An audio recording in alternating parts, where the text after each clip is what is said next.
jobless claims coming in today, pointing to still relative strength in the labor market. I mean, that obviously is not the data point the Fed is going to make its move on. But when you kind of connect the dots, the picture that we have seen through the labor market, the economic data that's come in, I mean, where are we?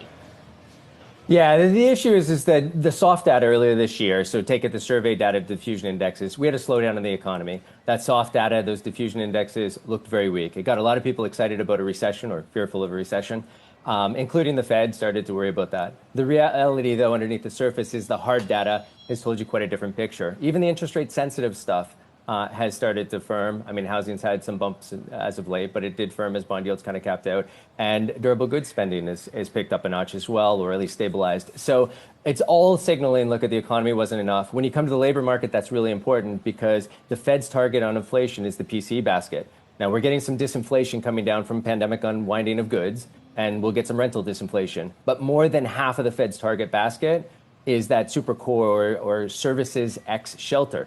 Now, the underlying trend of that correlates with wage gains. So if you're not getting a recession, you're not getting weakness, you're getting a strong job market or a durable job market, the Fed has no hope of getting close to its 2% inflation target. So although it didn't revise that up yesterday, it revised growth up and unwound some rate cut expectations. Really, that's the issue for the Fed here. You got a durable economy, inflation's going to bottom out a lot, well above its target.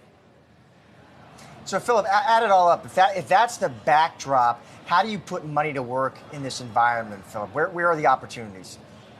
Yeah, I think, first of all, you got to address the risk scenario, which is the bond yields. We had suggested that when you take out decisively those October highs of last year, you get into trouble. Now, we flirted with that in the last couple of weeks, and now we're starting to take them out. So as we start to push up towards 4.5, it's a decisive breakout.